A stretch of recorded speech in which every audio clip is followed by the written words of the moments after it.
Want to connect? What else can you ask for it? Okay, I just got the signal. We are going to proceed. Good evening, everybody. Tonight is Thursday, January 30th. We're going to, I'm going to call the Board of Finance meeting to order, and Mika is going to call The Board of Selectmen meeting to order. This is a regular meeting, so I wanted to just take a moment and make one remark. As relates to yesterday, the Board of Selectmen back in December had done a proclamation proclaiming January 29th, 2025 as the 2025 Woodbridge Lunar New Year Recognition Day. And it came and it went, and I just wanted to, since this is an opportunity for us to publicly indicate this, whereas today we share an appreciation for the more than 1,200 AAPI residents who call Woodbridge home, and whereas the holiday known as Lunar New Year celebration is embraced and celebrated around the world by more than 1 billion people, and whereas the AAPI community in Woodbridge and throughout Connecticut has made and continues to make significant contributions in the field of science, law, business, civic engagement, music, art, and culture, and whereas acknowledging the Lunar New Year creates opportunities for towns, schools, institutions, community-based organizations, and others to recognize AAPI identity and achievement, and whereas recognizing the Lunar New Year promotes cross-cultural exchange and appreciation. Now therefore, I, Mika Cardozo, First Selectman, together with the Board of Selectmen of the Town of Woodbridge, do hereby proclaim January 29th, 2025 as the 2025 Woodbridge Lunar New Year Recognition Day in honor of our AAPI community who contribute to the strength and vibrancy of our increasingly diverse Woodbridge community. Dated at Woodbridge, Connecticut, this 11th day of December 2024. There will be a celebration, Lunar New Year celebration at Amity High School. I believe it's on February 7th, if anybody is interested. So, very nice. thank you. And with that, I will call to order I have already called the Board of Selectmen meeting, and we'll get going. Thank you, Mika. That was lovely. Happy New Year. Okay, we are going to start with the building department, which is incorrectly numbered on the list of items. It's actually 1270. So if you click on 1250, you'll get to 1270. Was that clearly understood by no one? Got it. I understood perfectly. You got it? Okay, okay. Good evening. Feel free to just jump in. Is the mic on? My name is Bob Dillon, and I am your town building official. Is your mic on? Is it on now? Yeah, It is. there you go. Okay. I'll start again. Good evening, and my name is Bob Dillon. I am the Woodbridge building official, and this is Kathy, the senior clerk that also works in the building department, concurrent with me. Our ask of the budget is $125,000, and that is a negative 6% from the budget last year. We love negative 6%. Enough said, Bob. Good way to start. Thank you. Thank you. You're already ahead. So just looking at how we did last year, I'm your part-time building official, and it is a pleasure, honestly. We created almost 999 permits last year. That's records created. And the revenue for fiscally last year, not this year obviously, was $548,000 total. Bob, if I might, do you have a sense for what share of that Toll Brothers permitting was of that? So we're at the 50% point right now, Okay. because I'll start with that. So with Toll Brothers, we finished with there's two parcels specifically. We have the southern parcel and then we have the northern parcel, obviously split by Bradley. The southern parcel, they did all the units except we left 4 behind, and that's going to be their staging area where they have the trailers and where they have their meetings, and then they're going to continue to go north to across the way. So every permit kind of comes in the form of a quad, if you will. We usually get 4 townhouses together, and they grouped as a quad. So there's 1 quad left behind, and we already have 1 quad permitted in the northern parcel, and they're going to come in they're actually already in for the second quad, which is now 8 more townhomes. Thank you. Specifically. So last year our fees were $548,000. Currently, as of today, we're at 238. I do think we're gonna probably fall at about $500,000. We have created 524 permits, and I think we're gonna probably meet or exceed last year's permits, which was 1,000, because we got about 5+ months left. The revenue's gonna be pretty close, 548 last year, and we're 238 as of this morning. And again, that's pretty much it. We have like 30 more to go, 32 more to go down at Toll Brothers. I'm here part-time, but I speak to people constantly that either call, email. I want to speak about, the projects, and then that's about it. Any questions? While we're here, do you have any sense of who is buying these units? Or is Yeah. that beyond your, So are they Woodbridge residents or? I've asked. Yeah. So like in the beginning, I was more inquisitive than now. It's a really, I use the word cadence a lot. So they have Toll Brothers, they have a really good cadence, and they're really good at marketing. And a lot of the people that first bought there that I never met, but I spoke to their site salespeople, if you will, were people from Fairfield that were looking to downsize, if you will. I know there was several, and empty nesters, quite honestly. And I think there was one or two that actually have family in Woodbridge. And there's going to be a certificate of occupancy issued shortly for the amenities area, which is the pool, which will greatly enhance the southern parcel a lot. It's coming out quite nice. It really is. And they have a fire pit. And So how many units are sold? I can't speak for the sales. Okay. I'm gonna say probably like of the first 32, I'm gonna guess probably 29 or 28. I mean, they went pretty quick. Last number that was confirmed was 23. Of So, the but I think of 32, that was not of of the 32. Okay. I think, Right. and that number, I believe, reflects the actual number of closing documents Right. recorded. Correct. Okay, Right. thank you. And I can honestly say I wanted to take my wife to an open house because it came out really nice. They're beautiful. It They could be really are. dangerous, but it came out really nice. They Any other actually maintain questions? And they they- actually maintain a website where you can see which units are sold. Oh, okay, thank you. Yeah, and- Toll Brothers. And in my opinion, they've been a really good partner in communicating with the building department, and I've had very little issues, and when I did, they've taken care of them immediately. I also we look at stuff like tracking pads, not bringing the mud onto Woodbridge's streets, and causing problems with the drains. So we try to make sure everything is protected, and there's some wetlands down there as well.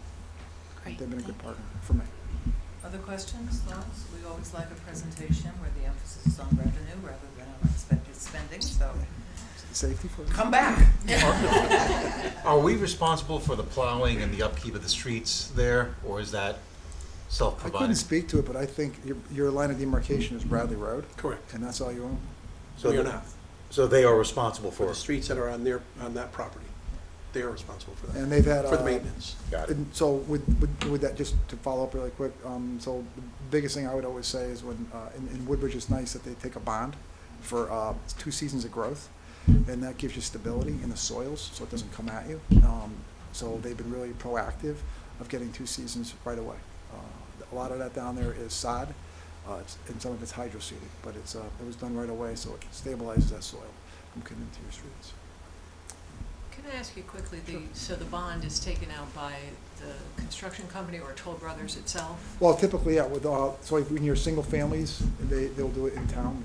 I don't know if Toll Brothers has a bond down there that you could not do Right, I a was gonna question ask for you if Warren. it's the homeowners association that's gonna Yeah. carry that forward. Yeah, that would be Warren's question for like the curb cut on Bradley Road, and before the DPW. Thank you. Anything else? Thank you. Thank you. Guys, have a good Thank night. you for coming. Okay, we are going to move to recreation, which is tab 1510.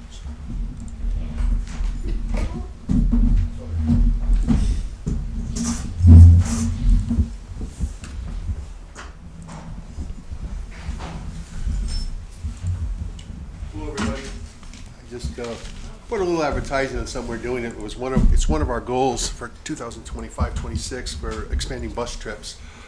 We've done a bus trip to skating already once, and it's very, very successful. And the Amity High School girls hockey team volunteered for them to come over to be with us like that and be there, and they were fantastic. And now we're running the February vacation, the school vacation. We're going to run two. We're going to run a skating trip on the 18th, and then bowling in West Haven Duckpin Bowling, who was Bobby was a recreational little kid from recreation back then, and Full circle. full circle. Wow. He's back. So we presented our budget, and our budget is mostly $34,796 what we're asking for, but $27,938 of that is minimum wage. 90% of our people are minimum wage, so that's where it all goes. And so we're asking for about $6,800. I did make a mistake. I told Mika knows about it. I made a mistake last year. I took out the custodians for the pool, took it out like that, forgetting that one of the custodians is part of taking care of the gym, the hallways, everything like that at night. We have our night programs.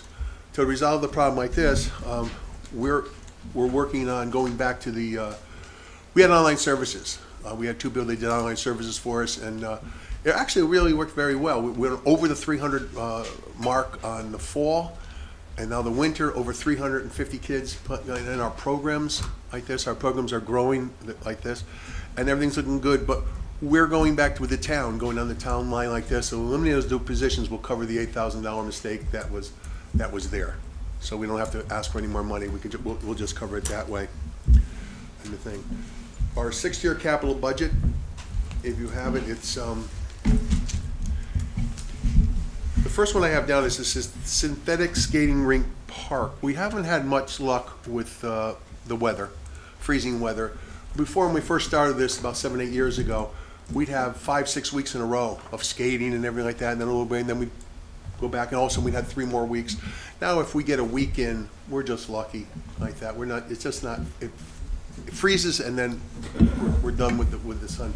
So this is a synthetic rink that we'd like to put in, and it's in coordination with the slab, and working with Coopop, which is really helping us really good. We're looking for a grant. They're working on a grant to work on that, and that will coincide with this, because you could put this on that slab. The slab's going to be multiple use. The slab is going to be multiple use, and it could be anything. It could be pickleball. It could be basketball. It could be anything. Oh, it's just painting lines on it. It's a cement area, but you could put the skating rink on it, and the skating rink can stay as soon as winter comes, and we can do November, December, January, February, and March. That's 5 months of the year. The synthetic rink will be down, and there's really no maintenance to it except just making sure that any leaves or anything come down and you just brush it off. And it's a twofold. You pay for the rink, but if something goes wrong, you can flip it over. Flip one of the pieces over. Let's say a piece gets destroyed or something like that. And this is good with hockey skates. You can skate on this with hockey skates. It's a little hard, more push on the legs, but it works and something like that. So that would be something that would be, if you invest money into that, it would be there. It would be there. And at the end, we pick it up, we put it back, and we store it in one of the containers. And it's stored till next year to put it back up. Well, and you know what I'm gonna say. You don't need a Zamboni, right?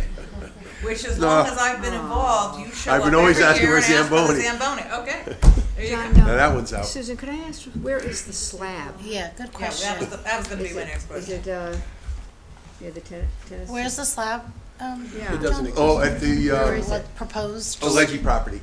The slab is being proposed to be put at the Leggy property. As you come up the driveway, there's the little building right there. As you come up, there's a little Oh, building on the that, right. on the Yeah, right, the little yeah. building, the circle around, like, Yeah. right there. It would be there.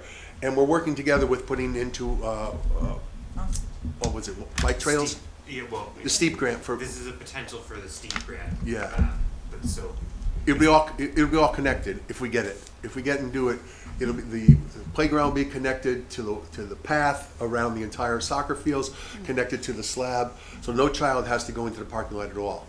You can go from one to the other, back and forth, and you're inside those posts that are on the guard posts that are there, all inside on the inside of it. And the slab information is a little bit more. And it would be ADA accessible. So, Where, is it over at the Alleghi, right? Mhm. The The slab, slab- and the it's slab is- multi-use? Mm-hmm.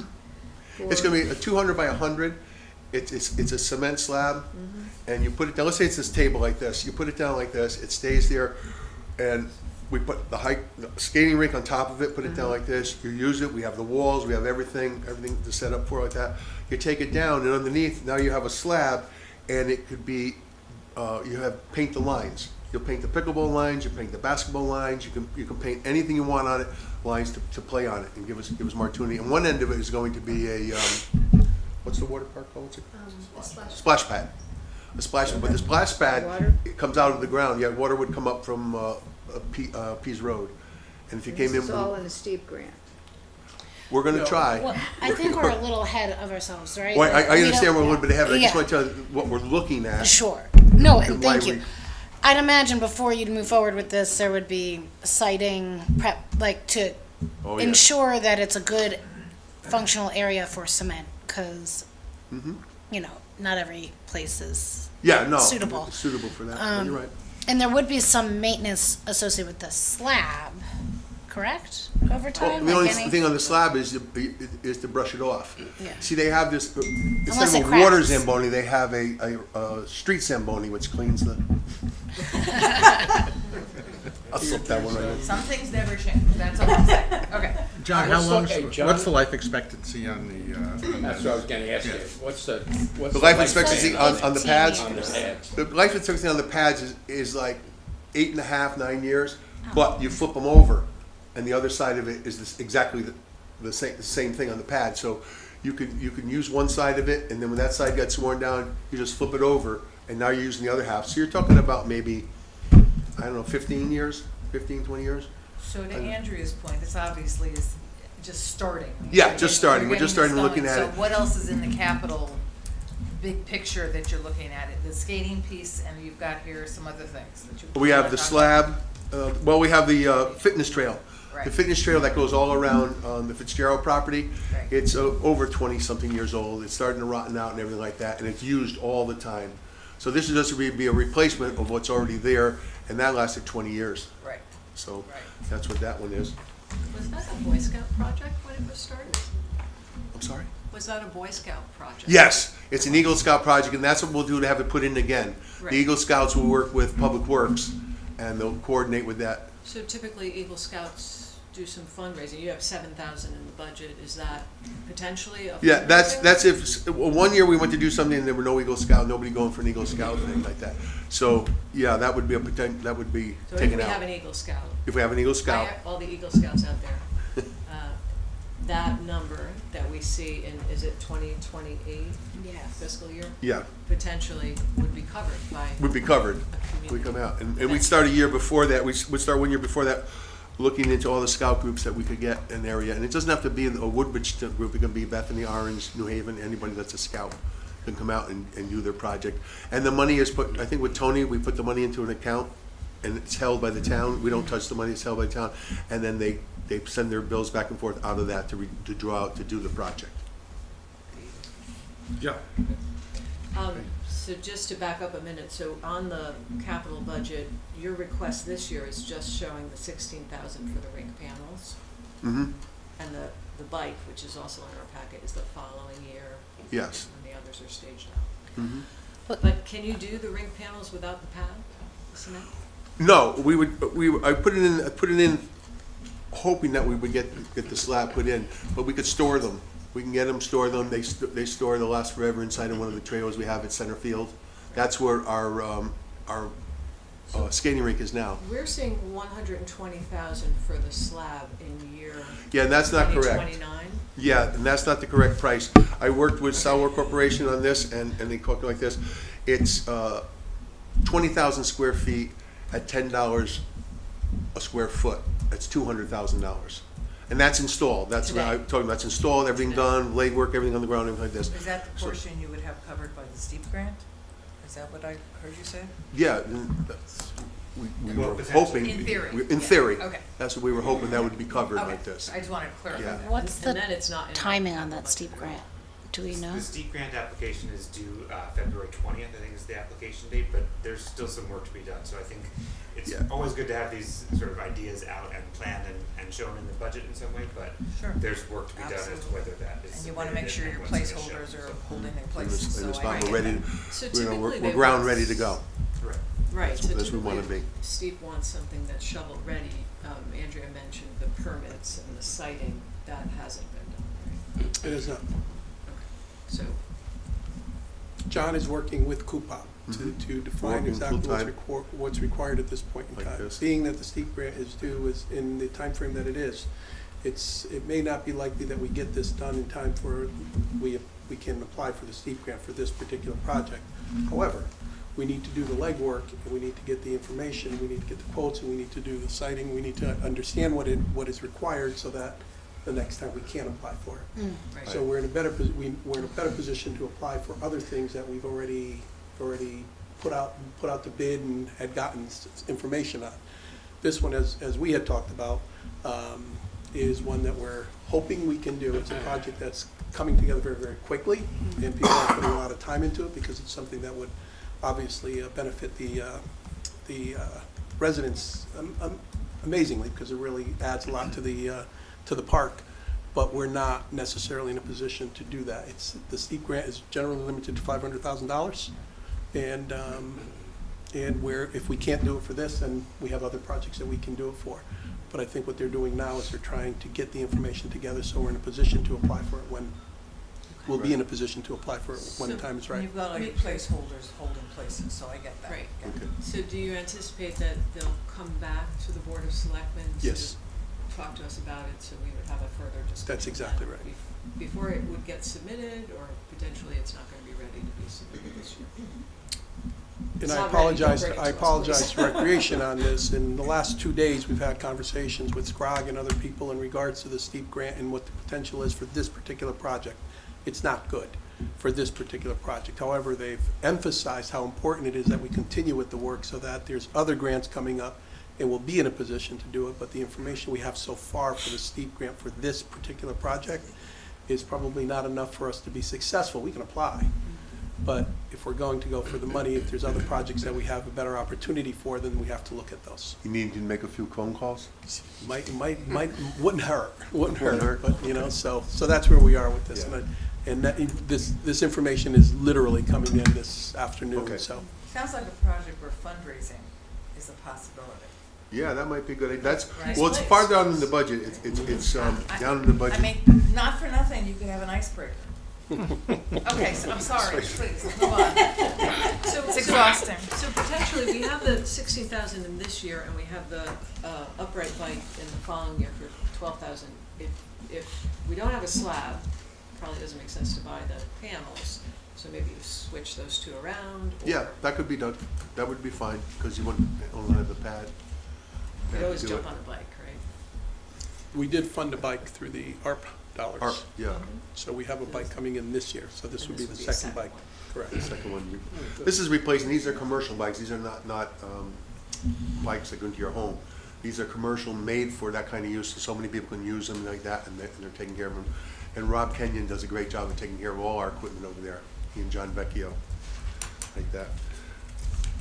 But that's why I have down the road, I have, the slab in, starting in 2029.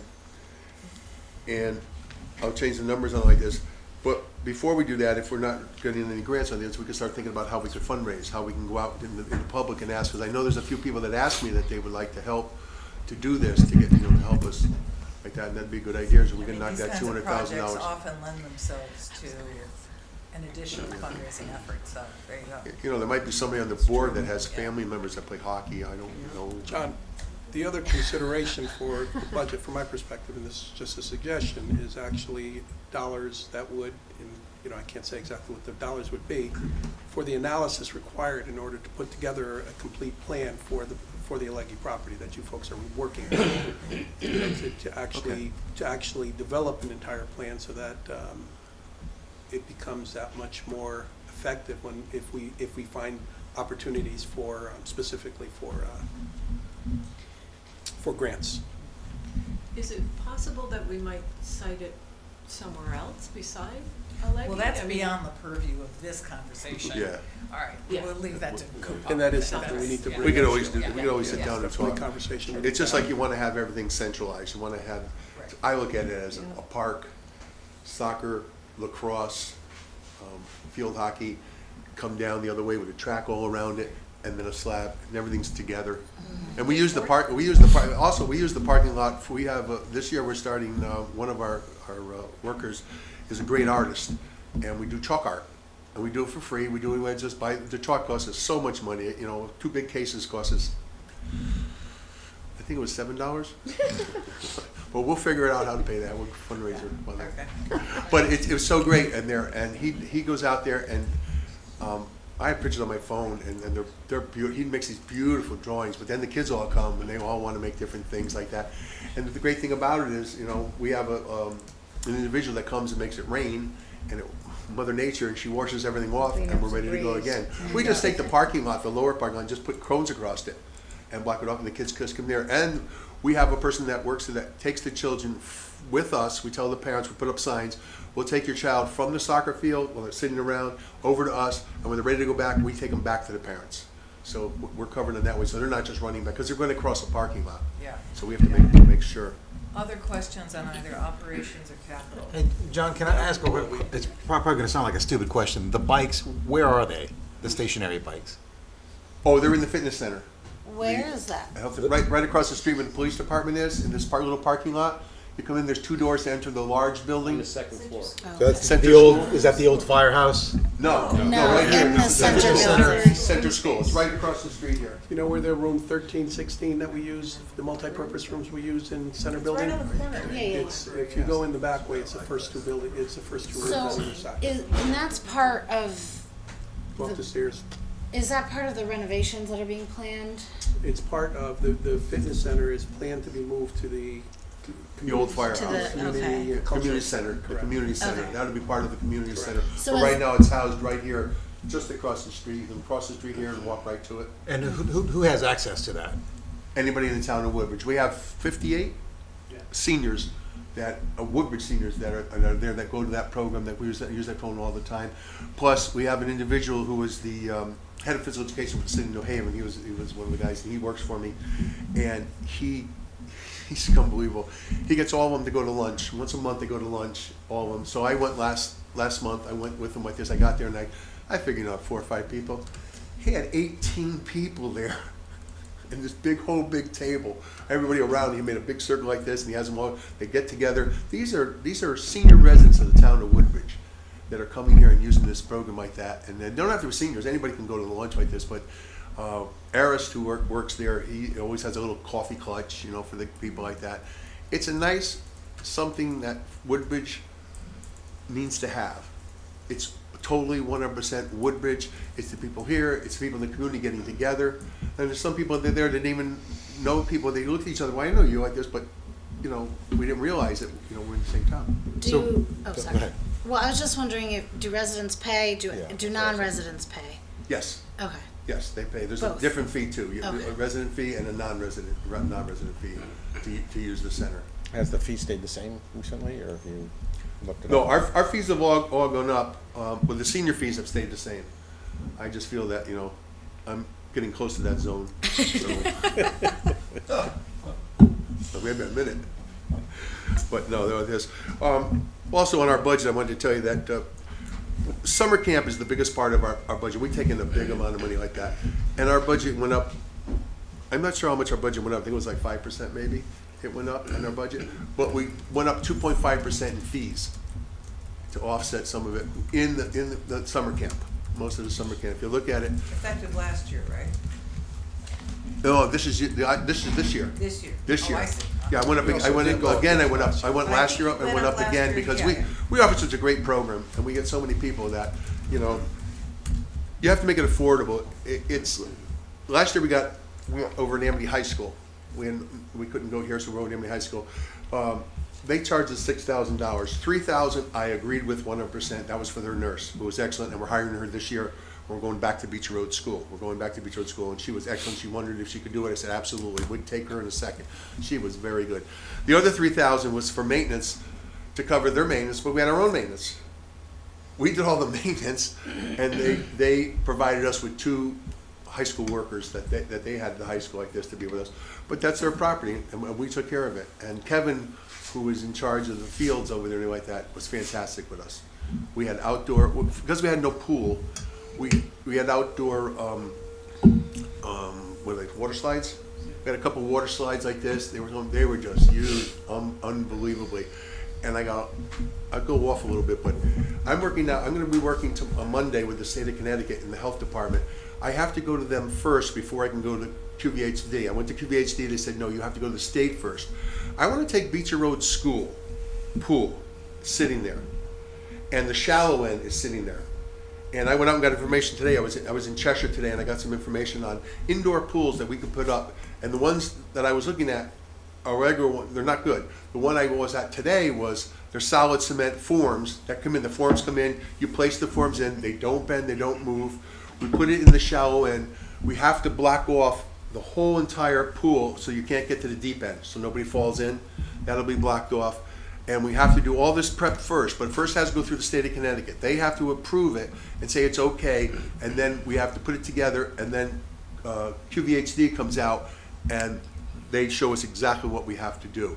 But this would be, like the one I was looking at was 32 by 16, 14,000 gallons of water with a sand filter, the one we had before, a sand filter, and it's at that end. We can use it for 6 weeks. We can close it up after 6 weeks, pull the drain, the water goes down and it's out, or we can leave it and use it and do some swim lessons. We can't freeze it and make it into an ice skating rink? I would, but you can't get the Zamboni and Then we need a Zamboni. I mean, I'm just, trying to, okay. Is that in your, It's not in the budget.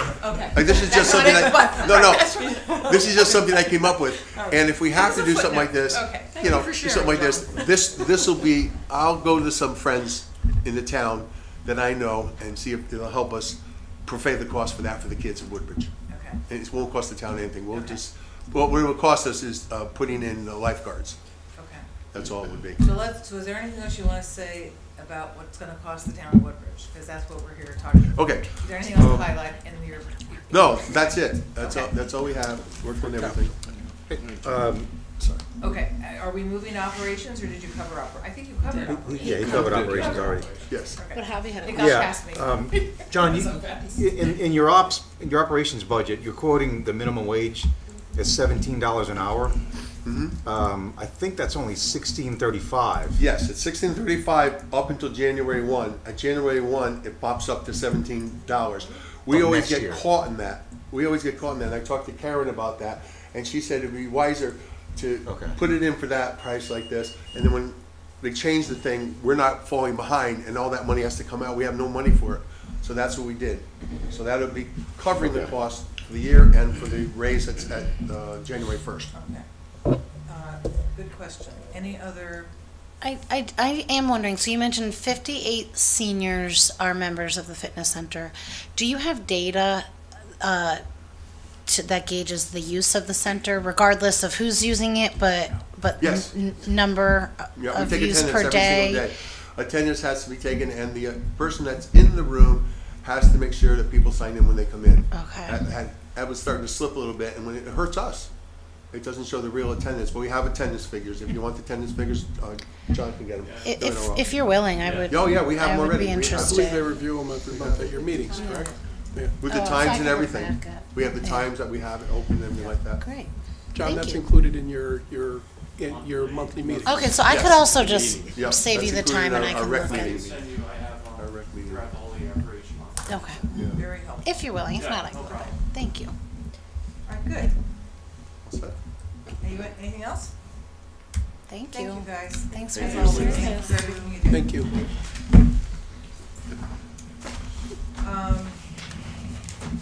I'm gonna go look for my hockey skates.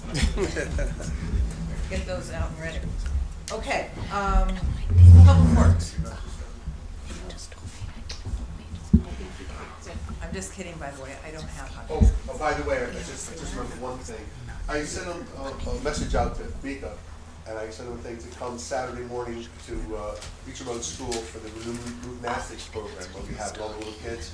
The parents are there. We had 12 kids in the thing. Dave Cohen came up with an idea that we'd send out a thing and say, you know, come for free 1 week and see how it is. So 6 people came. They used it. All 6 people signed up. We now have 18 children in that, and all the parents are there. The parents were on the floor. They went down. Our workers are there together. So in hindsight, I would like to invite everybody, if you could, on Saturday morning, 9 o'clock at Beecher South. Just stop in and take a peek. It's a nice program. Thank you.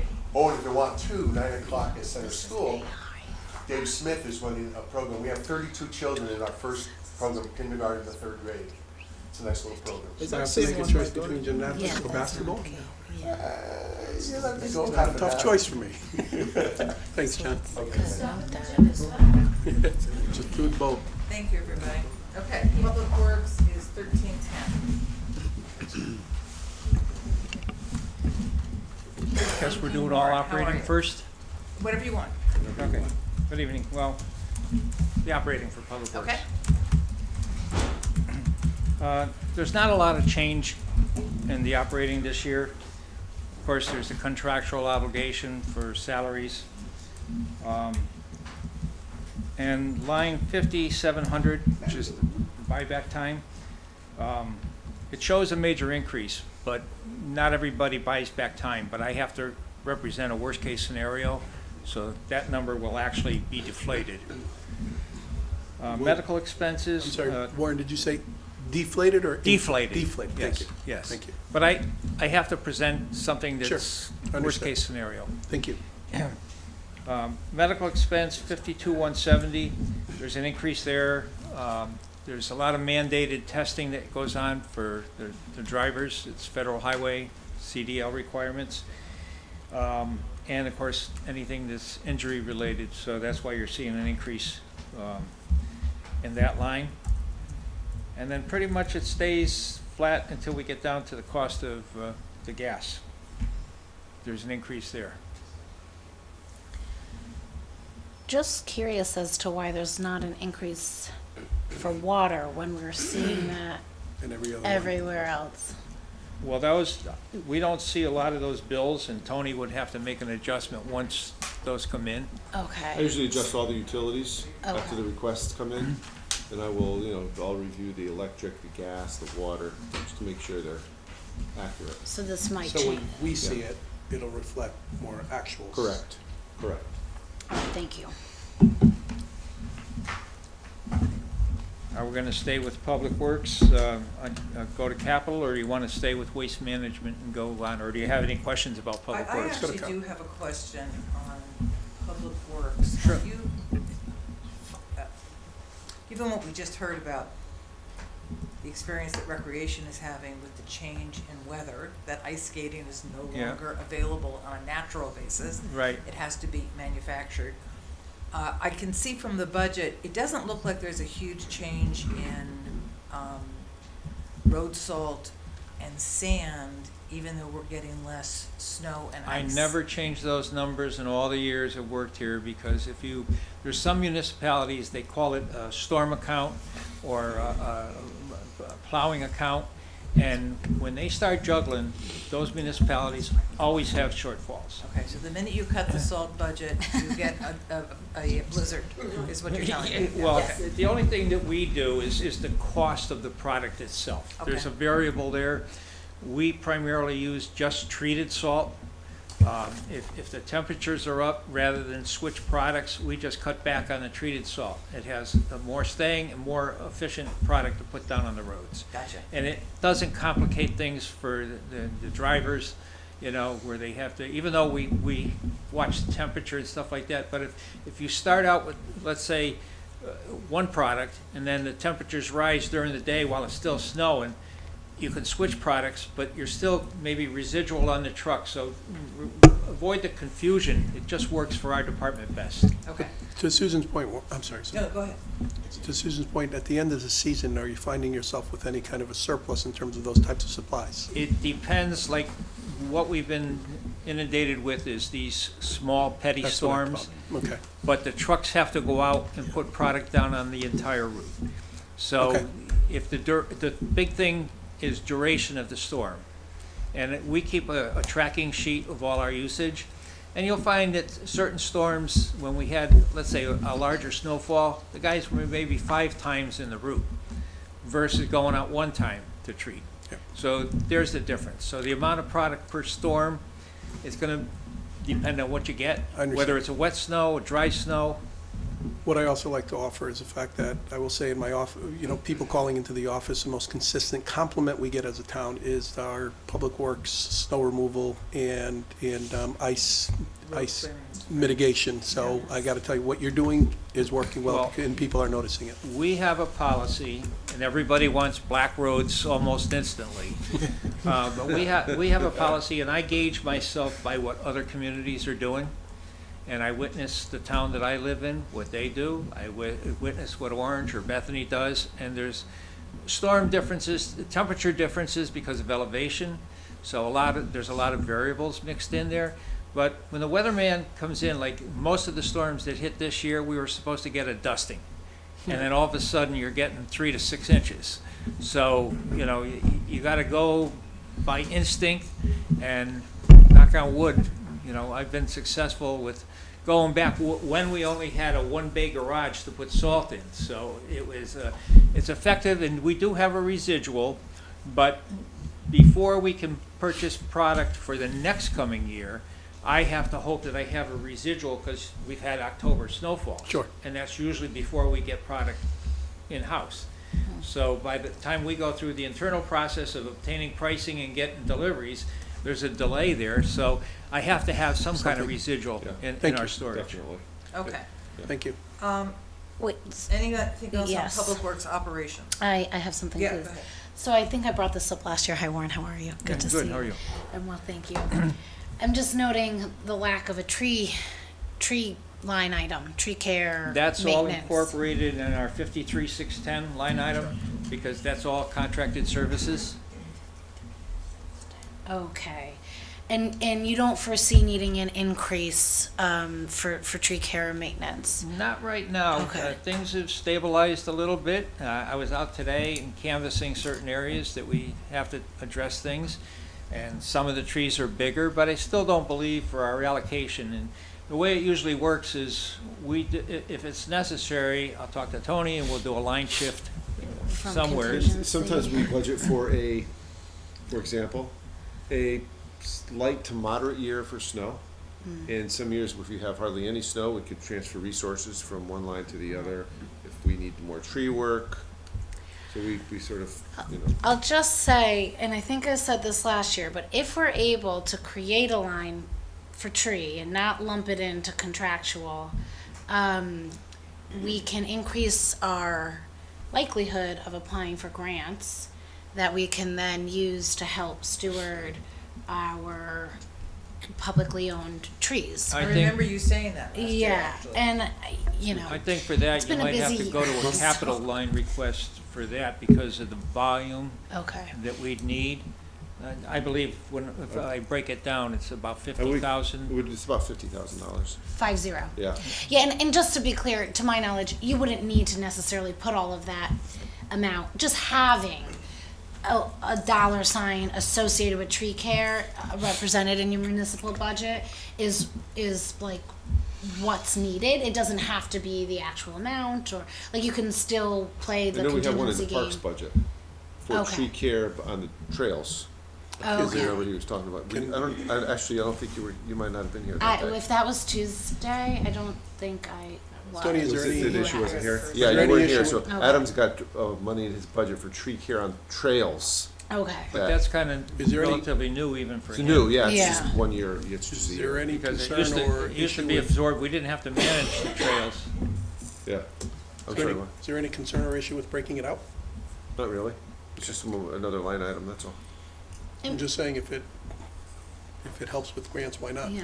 And I'm not sure, Warren, have you ever applied for tree care grants? with No, there all your used to free be the time? matching grants, that you could apply for, but Yeah. we never had a platform because we don't have a tree inventory. Yeah. And then, we went for so many years, we had the ash trees. Before Yeah. the ash borer, there was other diseases in the ash. And, you know, we have a lot of different trees now that are being affected. So we don't know what it's gonna be. I do have a lot of larger trees that are right now that I have to address. So those are gonna be bigger numbers. Yes. But it depends on how the year goes. Sure. There was a time when I had a 5-year backlog on doing trees, and through our aggressive approach to things, we're getting caught up a little bit, but you never know what tomorrow's gonna bring.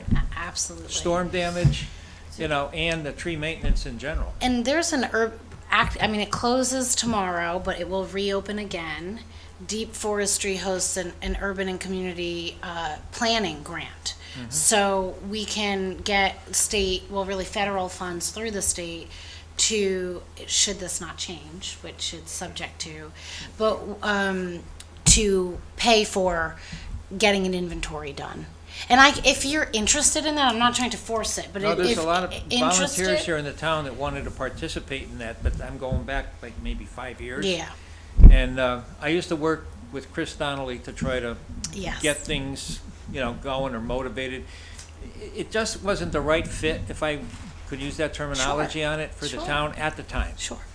So, If you have any resources, feel free to send them. I do, and I think I have, but I Yeah. will resend them. Yeah. to you. Okay, good, that sounds like a constructive step forward. Anything else on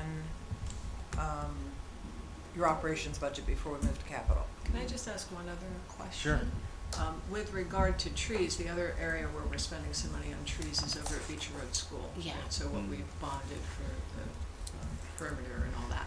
But that's also town-owned property, so maybe if there's a way of looking at this holistically across the town, maybe it's the sustainability committee that might volunteer to help with that, Okay. especially if it's, And/or conservation, because in addition to that, Yep. there's some things that can be done at the country club in terms of downed trees.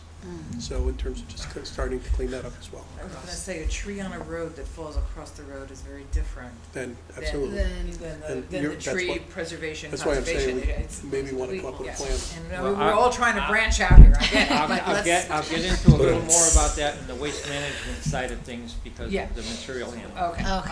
right, okay. Let's hear about Segue. capital Okay. on public works.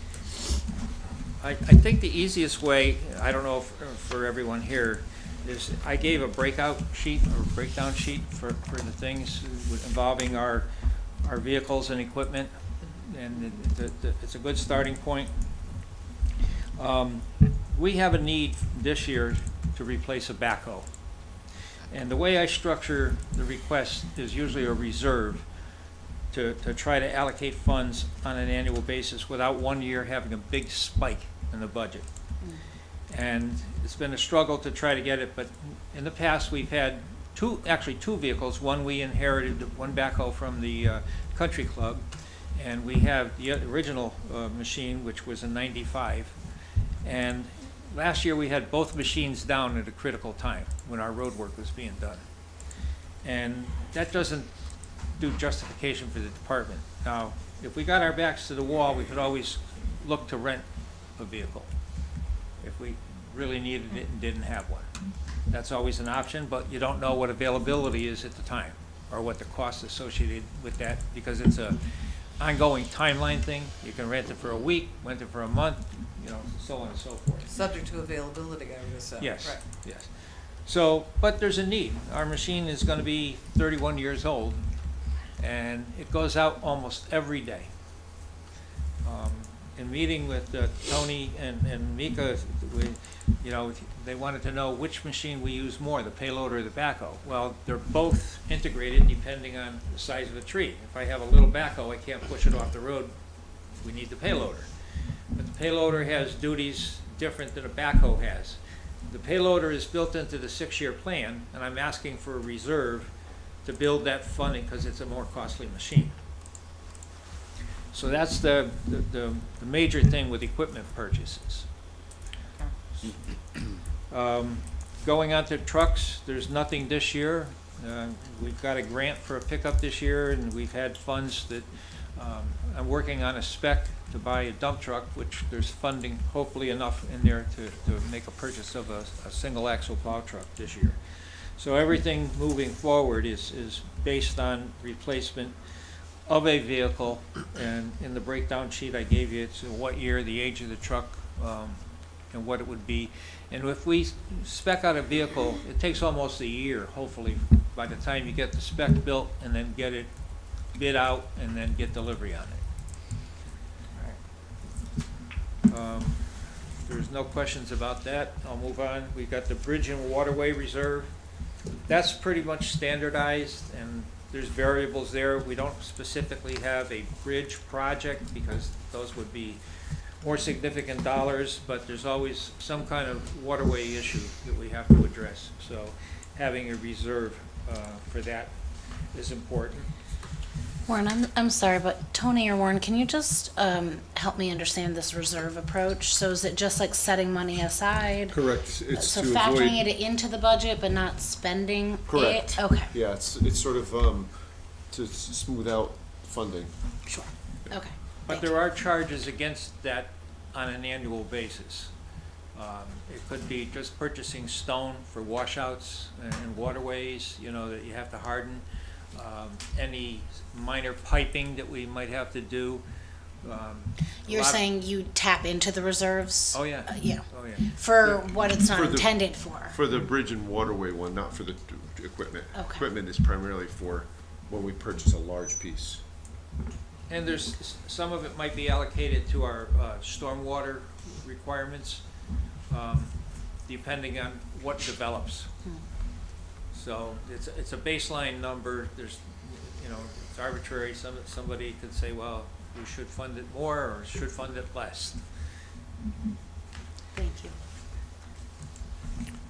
Are there grants for heavy equipment? I know you have grants for trees. There's state contracts State for things. I haven't run into a situation where there may be an unusual scenario where grant money could be obtained.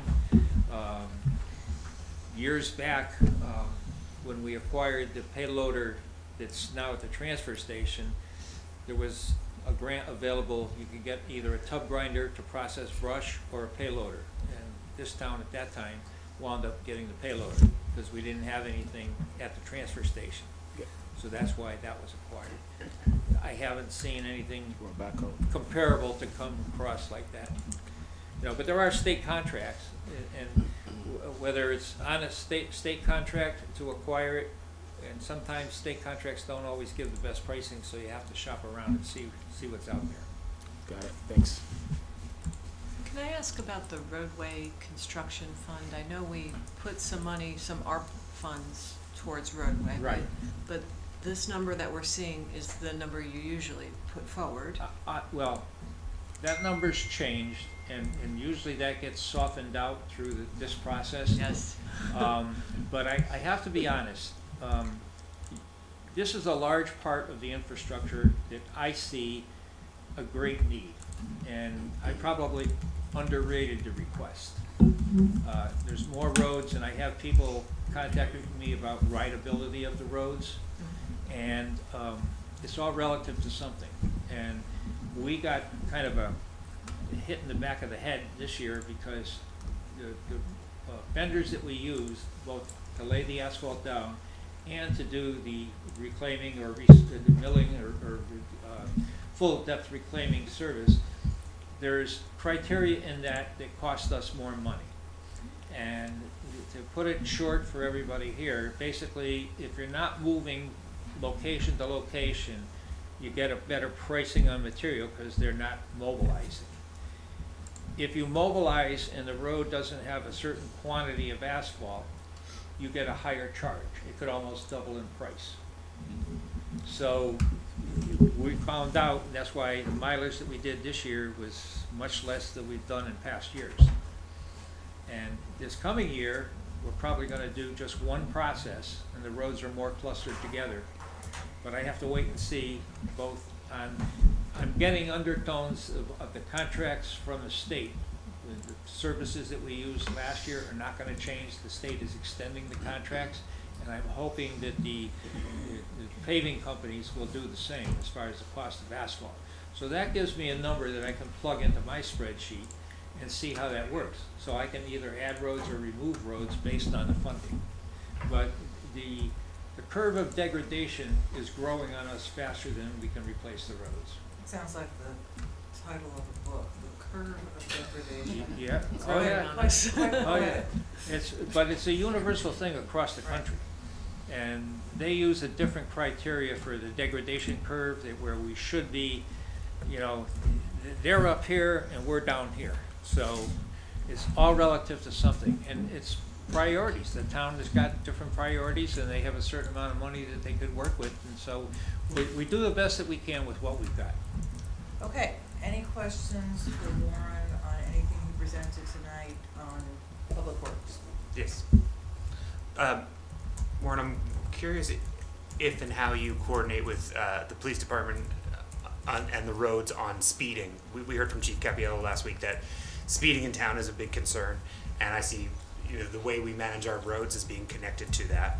Certainly we want to pave them. We don't want to keep them bumpy so that people don't go Right. fast, but we can put in things like speed bumps, road diets. Well, there's various things. There's a big so cost with that too. indeed, that's why I'm asking. And it's also effectiveness of what you do.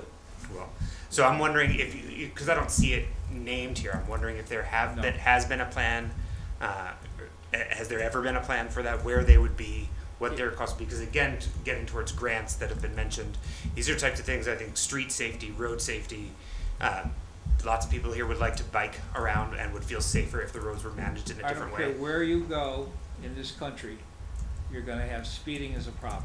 Indeed, and there are ways to manage it. And speed your management roads. is the police department, not public works. Right, but what the police department can do is different than what Public Works can do, which is why I'm asking. If you incorporate, like we put speed humps down on Landon Street, and in a different administration, I presented to the police department the whole scenario, studies behind it and the effectiveness, the pros and the cons.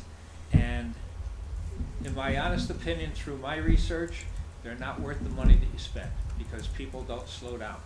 And you could talk to the residents of Landon Street, they try to maneuver beyond them, or they don't slow down. They go around them. You have additional costs for signage and paint marking, plus the installation.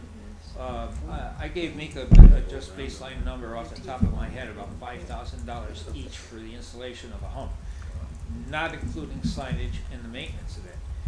Plows don't do well with them. If you go down into New Haven, I don't know what the name of the street is. If you go down Fountain Street and cross over, going out There's a towards- few of them. But All you about can it. see where they're peeling up, you know, so they almost become, at the base of them, they're almost like a pothole at the beginning of them.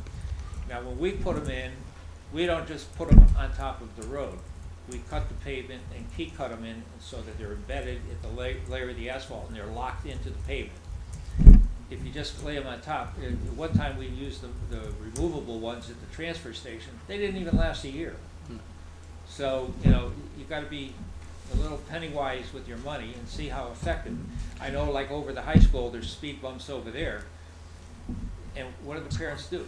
They don't drive in there because they don't wanna drive over the speed bumps, or they can't get their child out of the school fast enough, so they use Newton Road as a drop-off and pickup. They, So, you know, you can ask for them, and everybody thinks cars speed on their road. I haven't, like, you can pick any road in town, a dead end with 2 houses on it, and you're still gonna get the same complaint. There So are- it sounds, so just to be clear, it sounds like speeding is a complaint.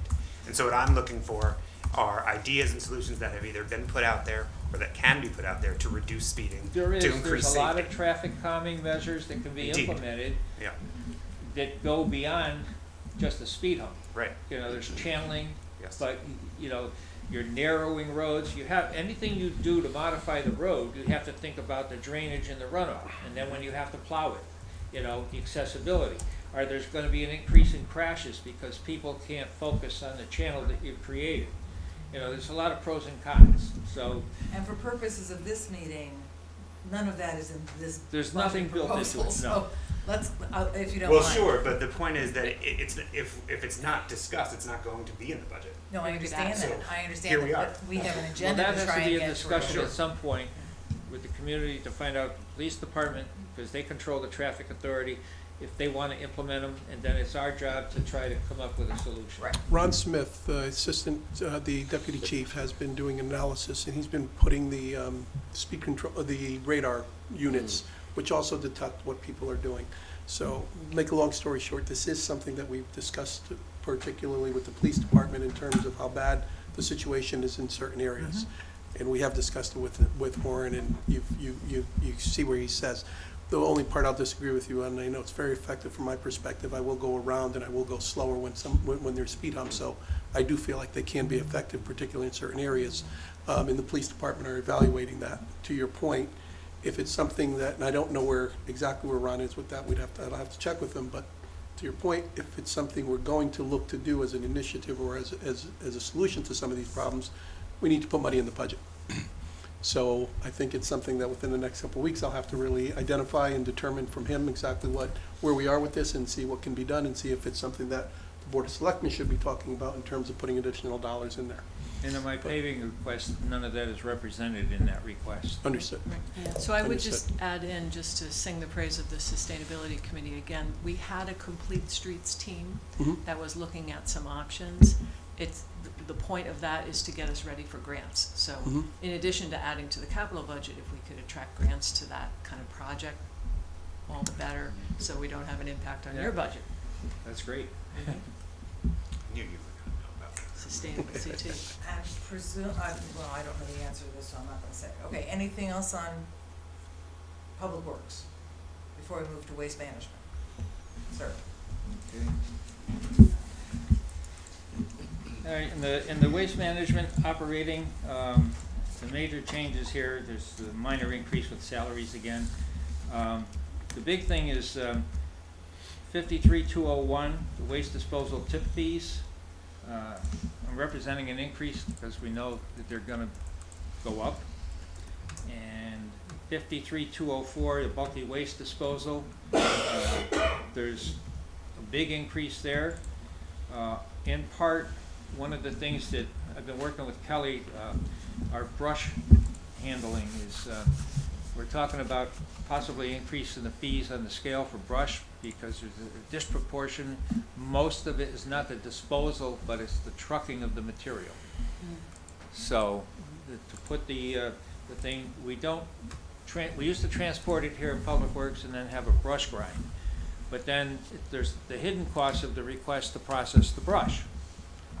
And so you're processing it and have to, because of the storage, you have to transport it off. So that becomes very expensive. So when you weigh to just transport it once and have somebody else process it, there's a tipping fee for the brush, which is minor in comparison to the trucking. So the only way to offset that was to go up on the scale fee for the brush. And roughly, without looking through it closely, we're talking about a 5 cents increase per pound. And that would be to break even? Yeah. But a lot of things are relative to that. You know, you could have a homeowner that decides they want to clear things up. There could be storm damage, and they're bringing things in. We don't bring our roadside material. We bring that here for processing. And so it's all residential drop-off going to the transfer station, and that's where the disproportion is. Warren, do we charge out-of-town folks for their We don't disposal? have out-of-town depositors. But are we sure about that? Yes. Okay.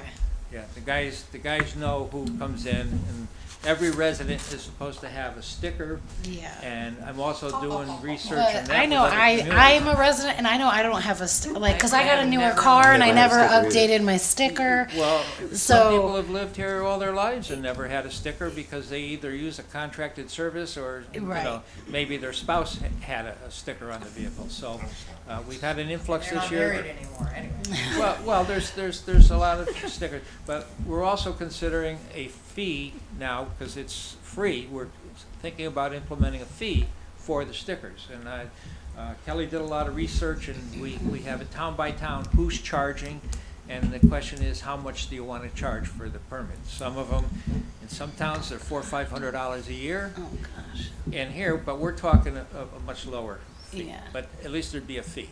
It's not going to be just come here and take your trash. I'm not necessarily advocating for residents to have fees, because it is a nice service. It's a very nice thing to be able to just bring your waste. But I thought that out-of-town folks might venture. No, that's pretty and- much monitored. Okay. And if there was a suspicion of that, we do break open bags and do kind of And a check. test scenario. Yeah. And some of the deep people come down periodically unannounced, and they will do it themselves just to see if we're on the up and up. Okay. But the guys that work up there, they're pretty much knowledgeable, the familiarity of faces, so if you came in, if they knew your face, Yeah, they they do. wouldn't check you every Yeah, single sure. time you came in, so Yeah. that's just the way it works. Thank I you. will say in, What are the other in proof of that, I once had my car in service and I had a rental car Uh-huh. and I forgot and they stopped me. And I had to show, you know.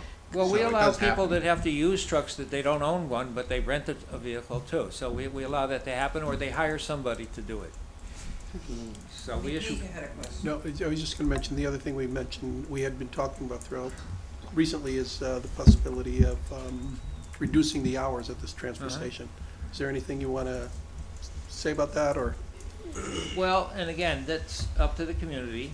There are busy days there, and typically they're Tuesday because we're closed on the weekend, and so the trash that comes in on Tuesday. And Saturdays are a busy day. As far as the other days during the week, the only thing concerned is not so much, it's the haulers that pick up trash. So does someone need to be there so that we can stay open on those other days? It's worth mentioning that it's not a significant money saver, but it will allow resources to be used in other areas. really what the Utilization of benefit. personnel, because when we get busy and you have people out for various reasons, vacation time, illness, utilization of staff would help. Mhm. That's all I can say about that. And we've been talking in the finance committee about, you know, taking that the town was perhaps looking at the tip-inch fee for the commercials. Is that, do you have any update on that? We've actually, we're working with Public Works to analyze all of their waste-related fees, as Warren indicated, a few of them. The brush, the bulky waste fee, there's a tipping fee that we charge the haulers, there's a number of items, we charge for tires, and so they're gonna come. Tires was a big one, especially in yeah. other municipalities. Yeah, so, once they've finished that analysis, they'll come back and we'll report it to the selectmen to see what their thoughts are, and I just received it this afternoon leaving the office. Kelly finished processing. Oh, she did, so yeah, good. She didn't get it up to Mika yet, so. yeah, good. There was something on my desk that looked like it was. Oh, did it? Oh, It certainly looked like it. So, Tony, can I ask along that line? I mean, in terms of the tipping fees, I know we've looked at some other towns and they have like the pay as you throw, you know, Right. like each Oh, sure. resident weighing. That is an option. Which I know, you know, as tipping fees have gone up and up and up, and as the distance that we might have to bring trash could expand and increase significantly, the cost is gonna go up, and so I know it's been implemented in a number of towns throughout the state. I don't know if we have an analysis whether that's something that the two of you have looked Several at. of the towns, I just did a 2-hour thing with sustainability, and there was like 137 participants in the thing, and most of them dropped off by the end of the thing. They didn't stay to the end. But Stonington has always had that because they don't have land space, and so they've had different things, food waste and different things that they deal with. Middletown just started the food waste thing that they implemented. It was difficult getting it going, but I guess it's working for them. And Woodbury, another town similar to our, demographics, they just won an award because of their efforts. It was challenging to try to implement it, and there's similar things here. The way it was presented to us in the past, it just didn't seem logical the way it worked. They're looking for food to go to a digester, and there's criteria with deep that you have to be a generator, like Beecher School, for instance, processes the food. There has to be significant waste, so we fall, like in the municipal buildings sector, we would fall well below the threshold to have that mandated implement. But there are things that we could reduce, and the solid waste and the pay-as-you-throw that was mentioned, a lot of towns are going that route just to cover operational costs. There's obviously pushback and resistance to that mentality because a lot of them feel they're paying taxes and they're getting it. So the choice is, do we go up on the tax cost for that, or do you have the pay-as-you-throw scenarios? Because then now you're only penalizing the users, not the community.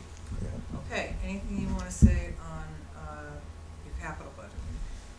Just that we've been doing a good job maintaining the compactors up there. As far as the general maintenance and operation of them, but they are aging. They're the original ones that were put in. One was 94 and one was 96.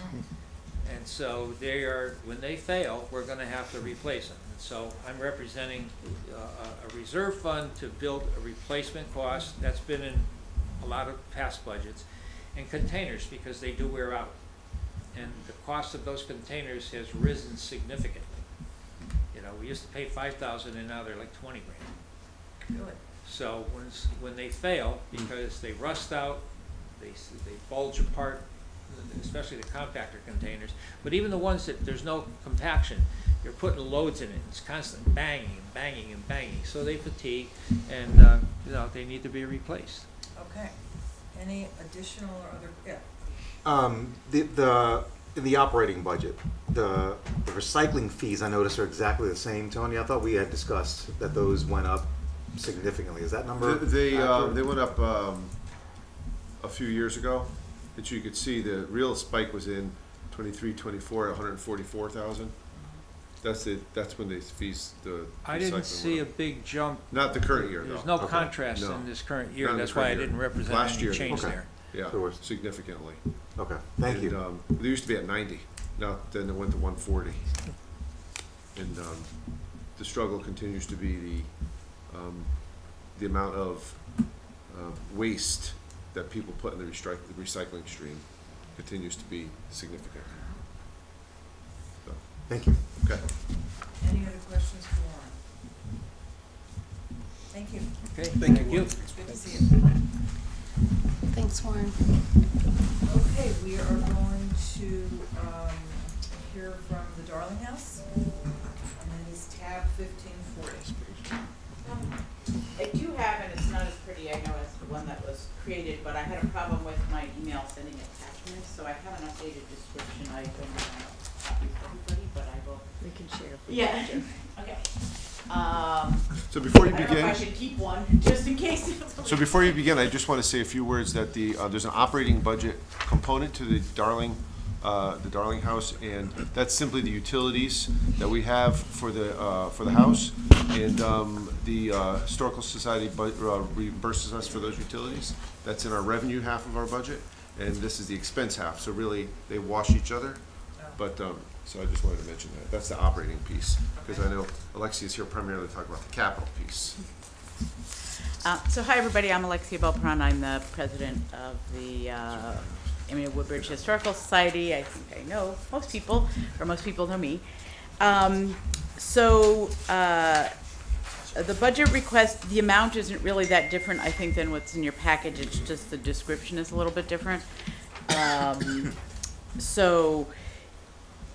And the main thing, again, for this coming year is the request, I think this is our third time requesting that a budget to do the work that was recommended in the 2021 engineering survey, which we had done with a grant, work on the horse barn and what was called the ice house and is really the west barn. So that's across the street and past the cow barn. Which was the project we did do with a grant 2 years ago now, I guess. So the amount for that is $100,000. That is based on, if you look back at the engineering survey, the amounts are much lower. They were vastly underestimated just for cost, not what the work actually was. That was updated, and we spent some money with the engineering company to look around again in the fall and make sure that everything was still kind of the same of what needed to be done. And then with Valley Restoration that had done the cow barn work, as well to come up with that updated number. That is the total amount. The goal is to, and was to, and did, to write a grant that's a 50-50 matching grant from the State Historic Preservation Office, which we had done for the cow barn. We did that this past year, and we made we got invited to submit a grant. They did not fund the grant, and that's because we are a victim of our own success. They had an initiative to only fund people who had not gotten prior grants before, so they could spread the money around. So the fact that we had a grant and fairly recently, and that it's a smaller grant, but they knew we had a grant from the 1772 Foundation to be a match for the chimney work that's in our budget for this year. So that, and they were focused on funding kind of inner city light projects, which also we don't qualify in that category. So they said everything we did was very good, and they encouraged us to resubmit, which we will. And that will be, the process starts with a letter of intent next month and goes through the cycle again. So the amount in the budget is for the total amount because it's a reimbursable grant. And our hope again is to get the grant, but if we don't get the grant in the next cycle, I think it would make sense that this project gets done, because it's only going to get more expensive if it gets put off. And if we don't get the grant again, it actually will become more expensive because they require engineering surveys within 5 years. So we'd have to get another engineering survey in order to even resubmit a grant to them. So the hope would be that if you approve the $100,000, we could get the grant and get 50,000 back. But if not, that work proceeds again in 2026, regardless of the grant. And then the $8,000 is engineering work that would be, it's the administrative work for them to oversee the work that the contractors would do. And I don't know if you want me to talk about anything past 26, probably not. No, that's all right. Are there any questions about what we just heard? Yes, I wanted to just make sure I understand. So the ice house horse barn renovation, the line that we're seeing here, that engineering study has been done and the clock is ticking on it, needs to be, Yes. the work will need to be at least begun Yes. in the 5-year window? Yes. Okay. Yes. And how long ago did the clock start ticking? Spring of 2021. Oh, okay. It's been ticking for a while. Right. Well, we did the horse barn, and I'm sorry, we did the cow barn first, Okay, so those were all together? Those were all together in one engineering survey, Okay. yes. So, yeah. So we need to follow through. Yes. Thank you. There was a grant last year not a grant, but rather a capital expense that you submitted for last year. You needed a letter of intent. We did the letter of intent contingent upon approval by the Board of Finance in terms of the budget. How does that play into this? So I'm that was confused the about grant that they didn't fund because we weren't first-time awardees, and we not in a blighted city location. That was less than this, so if I remember correctly. Well, right, because again, this is the whole amount because it has to get paid up front, and then if we got the grant, it would be half. And so the letter of intent stated that. Got it. But this is sort of the whole amount. Other questions? Do you, in that scenario, just to make sure I understand, in that scenario, do they approve the grant? You have to pay up front. I understand it's a reimbursement grant, but do they approve the grant? Or do you spend the money and then hope to get the grant? Oh, no, you We have a don't grant. spend the money before you get the grant. There's You a have grant, to- there's a grant agreement that has to Before, be signed. got it. You That- spend the money, but then you know it's coming. Correct. Similar to what they We do would never. Human Services We or. would never, right. Yeah. We would never spend a cent unless Okay. we had a grant agreement that indicates we're getting the funds, hopefully you. eventually. Other Just questions? a quick question. I'm just curious. What's your visitor count to the Darling House? Should know this off the top of my head. It's usually about 500 or so. For the year? Yes. Well, if you include like the third graders coming and other things, then it's more than that. I was just curious if you ever generate enough revenue to cover some of. Well, we don't charge people You don't to charge, come, okay. so we can't generate revenue that way. So Got it. it's that's obviously something we do for the town and for the residents, but then we can't generate revenue. Thank you, appreciate it. Anyone else? Thank you so much. Yep. Thank you. Thank you. We are now going to hear from Economic Development, 1620.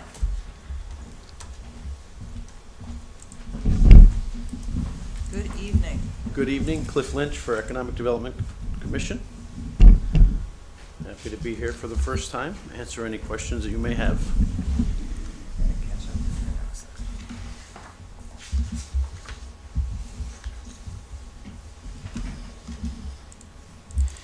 Can I ask a question? Yeah, go for it. Please. Oh, 52-100 General Professional Services. This is agency fees to support Up Next Temporary Retail Initiative. Can you just tell Certainly. us what that is a little bit, since So it's we a new have- item, I guess. It is most certainly a new item. It's something that Thanks. was brought up to us through companies called Project Pop-Up. It's a publicly funded initiative created to revitalize storefronts and commercial hubs. So looking at some of the vacant businesses that are down along Amity Road, for instance. And what they're doing is they are going to, this company called Up Next and Project Pop-Up will vet vendors. Most of the time when they're doing this, they get upwards of 100+ applicants to fill some of these places. And they're going to be bringing them in a 2 to 4 month average lease, whereas part of this $40,000 is going to be funding a portion of the lease, as well as, or I should say, subsidizing the lease that the vendor will be taking on, as well as paying for Project Pop-Up and Up Next itself to do all the vetting and so forth. Thank you. Certainly. Cliff, I'm sorry, can I just ask? Good to see you. You said 2 to 5 month leases? That's what this company looks at. So they're looking at a 2 to 4 month average span that these Okay. pop-ups are going in for. Okay. And they've done this in New Haven with various Yale projects, not through this particular company, but some other ones localized. And this company is going into several different areas, 5 or 7 different cities, mostly larger than what we're looking at, but doing it, and they've had a pretty good return. Whereas the idea is that it's allowing the pop-up vendor to kind of test viability in the I area. see. And if there is a buy-in from the community, most of the time they're seeing that 2 to 4 month lease turn into something long-term. And, sorry, do the landowner, thank you, the landlords or whatever, do they have to opt in to this program? would. Okay.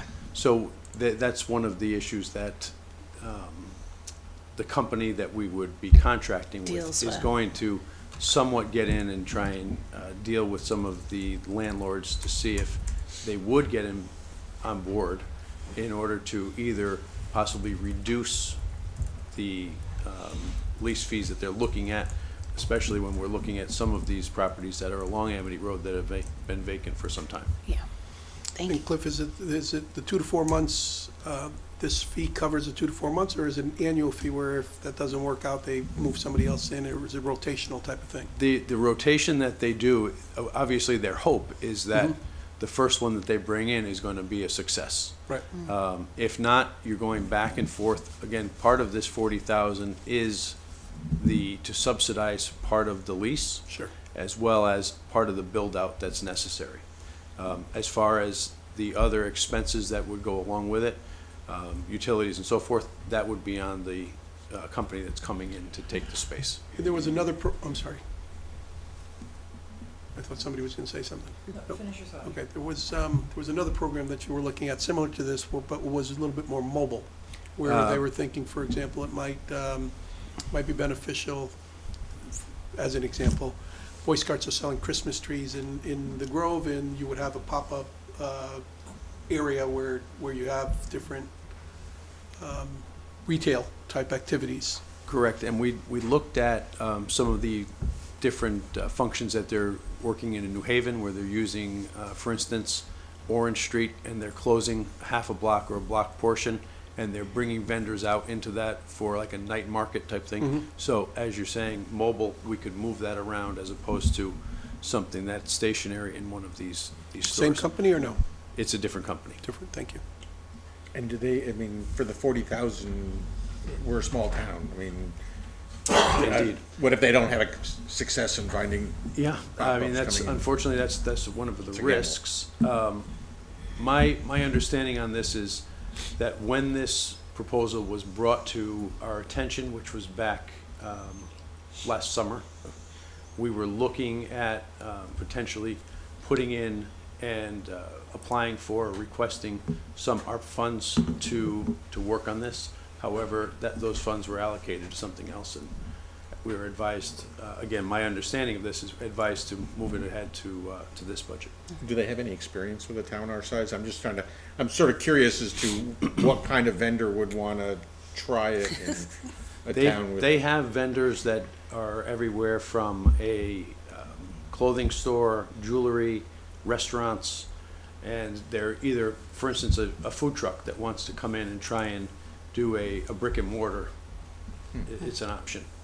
So that's where they're doing it. Some of the towns, of course, are much larger, but others are, Somerville, Massachusetts was their big hub that they started this on, and they were able to revitalize a large portion of, more or less, a rundown portion of that downtown area.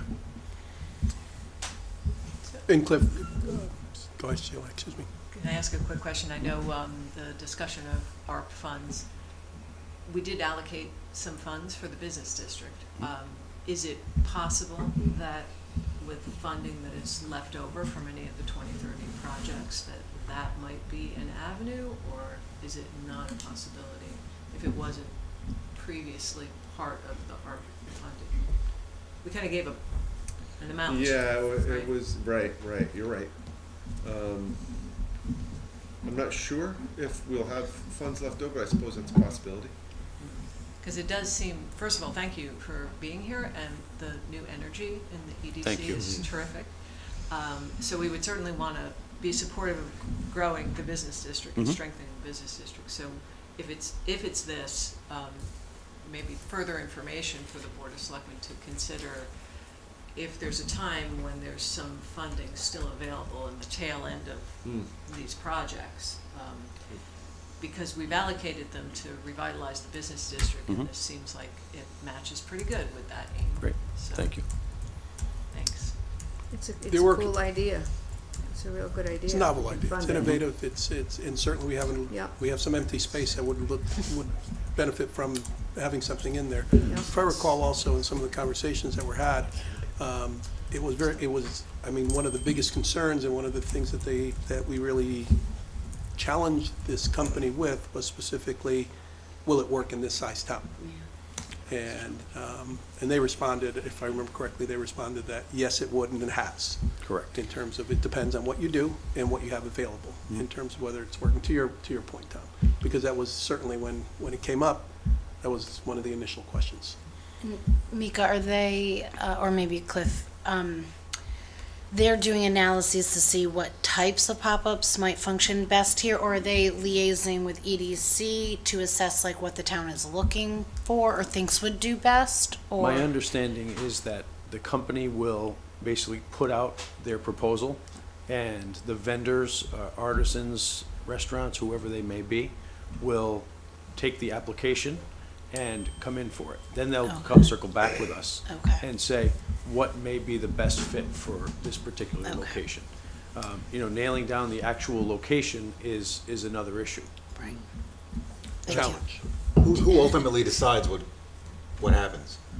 My understanding is that once this company up next has vetted everything, and they're going to come back to the EDC and the town and say, this is our proposal to you, this is what we suggest that we move on with, And it ultimately would be EDC, the town, to enter into the agreement with them, especially since we're gonna be subsidizing with some of these funds, part of the lease agreement. Okay, so would that, is EDC making that decision, or was that Board of Selectmen required Well, approval? with their budget, they're asking for funds to move to the next step. With no budget, they can't even. Right, but I'm get just a wondering, like, contract. once they get candidates and they get proposals, I'm just wondering who Cliff makes the just call said- about what Cliff store just goes said in. it's then in consultation with the Board of Selectmen. Correct. And there's a discussion presumably that you all have, and you, I don't think EDC is gonna run off on its own. Absolutely not. Otherwise, It's not we'd a have blank to check. change the name to experimental development, which I don't think we're going to do. We are not. Cliff, It would, I was yeah. gonna also ask you about the Main Street, in Main Street. Connecticut Main Street. Connecticut Main Street. Connecticut Main Street. Is this, would these go in tandem, or could we do one or the other, or what's your thinking there? Connecticut Main Street is their Connecticut Main Street Center is something that we joined for, it was a cost of $750. Yeah. Where, you know, in the grand scheme of things, they're going to be coming in, we're going to have a meeting with them in the near future, and their organization will come in and look at a particular area that is designated, and they do an 85-point study on different criteria based on traffic, based on the buildings that are there and so forth. And they're going to come back and give us some ideas on how we can possibly streamline in conjunction, and one of our main things is working in conjunction with 2030 in the business district. And CT Main Street is going to be doing just that, bringing us a little bit more of a pointed vision of how the ideas from 2030 can actually come to fruition. And that's happening in this fiscal year. That'll be done before. That study will be done, and I believe the turnaround is somewhere 3 to 4 months out. Right. So once we engage potentially with it might them. identify that next step should be a pop-up and a location even. Certainly could be. Great. Any other questions for Cliff? I do have one, if that's all right. So this is all very exciting. I'm glad to see attention and creative problem solving for this area finally being brought to the table. So thank you. Out of curiosity, have the current business district occupiers been consulted about this? Specifically the pop-up approach, like, and if so, have you found them met with support or discomfort? You want me to take that? Go ahead. Only because, yes, I have spoken with a couple of the property owners whose properties have been empty for Okay. quite some time to ask them if they would be, what their interest is. Needless to say, they're very interested in terms of anything that might put something there and put money in their pockets, so to speak. In one case, for example, one of our primary business areas is the the old DeAndrea's Plaza? DeAndrea's Plaza, where there's at least some in the plaza behind them, which is also owned by the same owners. That's in the process of being sold. Yeah. So it's under contract, so there's nothing they can discuss about that, so I'm not able to talk to them directly and say what can be done. But the properties that are on Amity Road that are empty have reached out to those individuals, and I've asked our town planner to reach out to those individuals and let them know what we're looking at and whether they would be receptive to us doing it, and they have responded positively. Thank you, Mika. I was actually asking, I'm sorry, I wasn't clear, if the landlords with businesses active in them, like Oh, non-vacant ones. You mean like your father? No, but he's one of budding many. business. I mean, I'm just- But, you know, there are lots of active businesses still in the district, and I'm just wondering if they are feeling excited or uncomfortable, or I don't know. No, what I can't comment on that if it is that even we're matters. trying to, at this point in time, working to get together the business owners in that area. Specific, Crest has offered their facility, as a matter of fact, to have some sort of a meeting with the business owners in the area. They've been a great partner in Right, a yeah, lot they've of been- these discussions. To discuss some of the lots, to discuss some of these ideas that EDC has been looking at and EDC has been engaged in. So it's something that will happen in terms of the existing active business owners, no, I can tell you, unless Cliff or anybody there has reached out to any, I have not. We have not. But one of our objectives for the upcoming year is to kind of reinvigorate our business retention subcommittee and get out and actually do a little bit more meet and greet with some of the businesses that are in town and try and discuss with them, you know, a lot of different issues that they may have, whether it be workforce, whether it be dealing with the town, whatever their issues may be. But at the same time, we'd like to get them a little bit more involved and provide the information at a different pace than maybe they've gotten it in the past. And we have gotten very good responses from some of the business owners in just that short period of time that we're doing this. Thank you. So I think that to answer your question about asking them specifically about this, the answer was no, with regards to businesses that are already there. But I'll say that when we're getting out and meeting these folks for our business retention program, I think that we're going to have pretty good success with that. That's a great objective. Any other questions for Cliff? Can I ask a quick question about support for things like this? I know in the past there had been lots of meet and greet kind of events, and please remember to invite the Board of Selectmen, Board of Finance when you have those, because we love to get out, meet business owners and try to help pitch as well. But in the past there was kind of some support here in Town Hall. I don't see it in the budget, but is this something that can happen out of your office, Mika? In terms Support of? for, I remember Betsy Yagla used to plan the events and Yes. all that. They were looking to put more money into meetings and supplies, if I don't want to speak for you, but,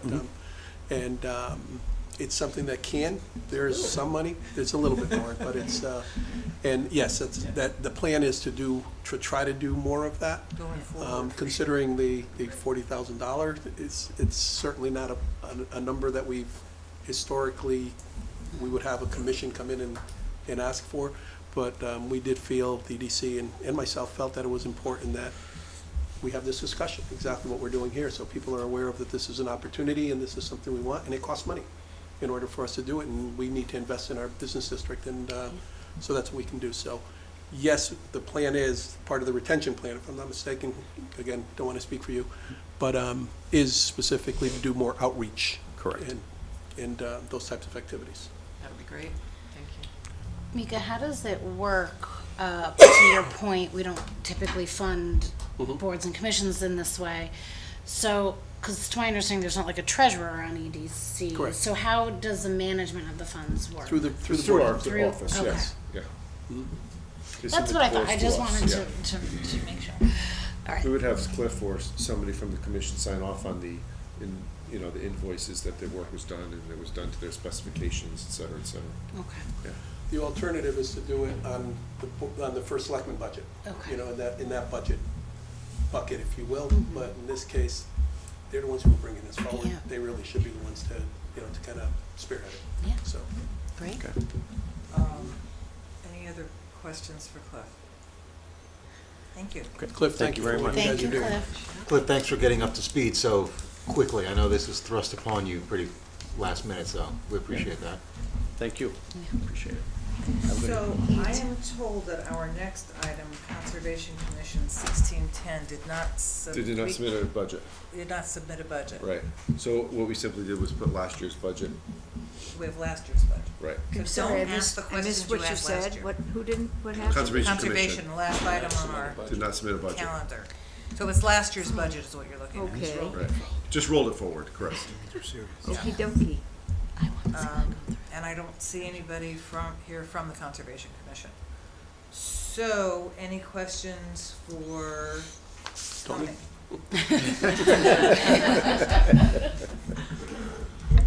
On this issue? Tony, if there are things that come to light subsequent to this meeting, and you're able to update us. We certainly will hopefully have more information for the Board of Selectmen when they make their recommendations. It may have just been an oversight on Conservation's part also. Yeah, so- and they've been doing a great job with the budget we've given them in the past, Right. which has always been pretty level funded. so- Correct. It's been historically this funding level, so. So to do something not like, Mrs. just out of Claus. curiosity, where would best be suited to do something? Like if we wanted to do remediation of invasive species or something along those lines? Sort of depends on what you're going to do and how much and who's going to do it. And find out if there's a grant. Oh, of course. There is, there is.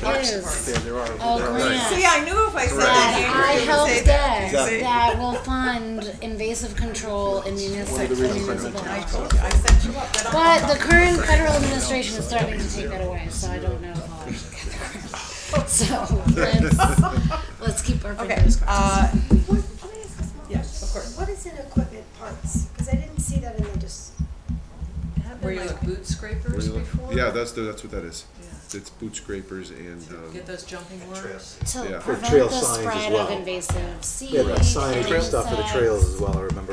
right, Okay. that's correct, yeah. Trail signs is under parks. Any other questions on Or at least some of it. Trail conservation? signs is a grant.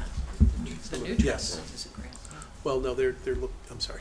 Excuse me, Susan, you want No, to stay with? no, stay with- go ahead, finish what you're gonna say. No, just for purposes of explanation, but they're, like, for example, trail designation signs, to be more specific. No, there were some landmark signs, I remember them. That's the grant. That's the Yeah. grant, that's the We're grant. working on it. Um, We should have asked Alexia while she was in. Yeah. okay, I think, just a reminder, we're meeting Tuesday, February 4th, for our last budget session. Anything else to announce? I think that's it, right? Okay, Board of Finance, I'll entertain a motion to adjourn. So moved. Motion second, Board of Selectmen will Out of here. entertain a motion to adjourn. Do it every time. okay. Maria? Steve, thank you. Good night, everybody. Good Thank you. night, thank you. Oh, yeah.